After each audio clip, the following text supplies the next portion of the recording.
I came from Glasgow, and I'm going to fight this mic stand. I'm in horse country now, and I know it sounds like I rode in on one. I'm only from about 200 miles away, or 2 hours away. Like you said, I'm from Glasgow, and the best part about being like a Southern comedian is you don't have to have as much material when you talk slow. I think it's this accent because, like I said, I'm just down the road, but I'm living on Central Time. Born and raised in Glasgow, didn't live there my whole life. I spent some time in Nashville. We got any music fans in here? Yeah. I love music, wanted to be in the music business, so I went to a little school down in Nashville called Belmont University, and I tell you what, Belmont did not disappoint. I had the Nashville experience from day one down there. Okay, first thing, go check into my dorm, come back in the car, and my dad's telling my mama, "You're nuts. Have you had your medicine today?" And I'm like, "Well, I feel right at home already right here on campus." But said, "Your mama went back in the parking lot and swore she saw Vince Gill sitting on top of a mini fridge. He was resting high on it." But I went back there, and sure enough, there's Vince Gill sitting on a mini fridge. Turns out his daughter was a freshman the same year I was, and he was moving her in. And the funny part about this was that was early in the morning, but throughout the day, you would hear people as they saw who was in Belmont's campus that day. And we're moving stuff up and down these stairs, and you would hear a mama mid-step going up the stairs saying, "Oh my God, honey, look, it's Vince Gill." She's carrying the smallest thing she could have carried up them steps. Meanwhile, Daddy's behind her. He's carrying a 30-inch tube TV. You know, this is 2000, so that TV weighed about the same as a Honda Civic. He's like, "Honey, I don't care if it's Vince, Dolly, and all the hee-haw honeys. I'm about to get a hernia. Knees to chest, woman. Keep this line moving." So we have any classic country fans in here? Like old school? All right, so my roommate was none other than Ernest Tubbs' granddaughter, okay? And she was so sweet, like we got along great, but it never failed that during finals she was always up walking the floor.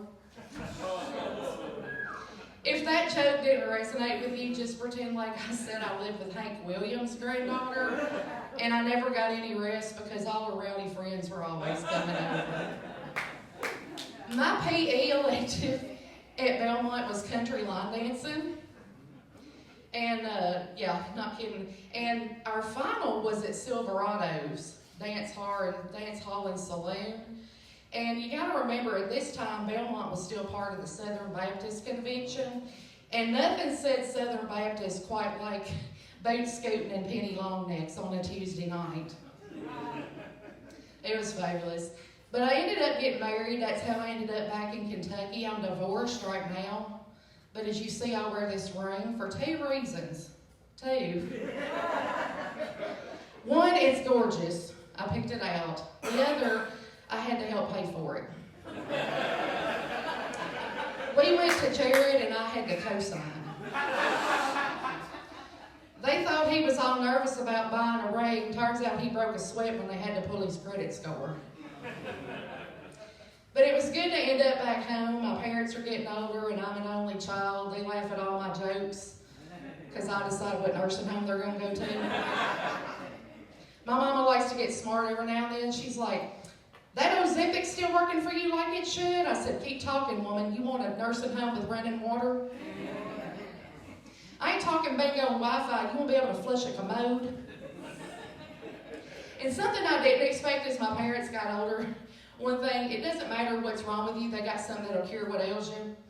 I called Mama one day. I said, "Lord, my head's busting." She said, "Well, I got some infection medicine here if you want some." I said, "That's why you're always sick. You don't ever finish the course of an antibiotic."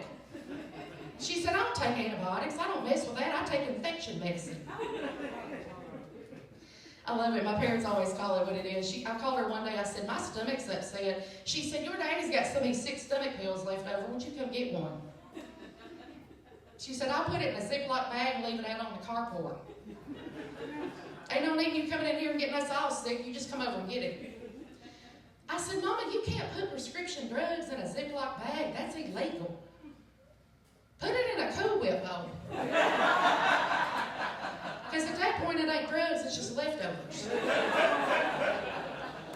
She said, well, you know, I was going to go in there and get a Cool Whip bowl out of the refrigerator, and I'll be danged if Vince Gill wasn't sitting on it. Y'all have a fabulous night. Thank you, Midway. Misty heard everybody.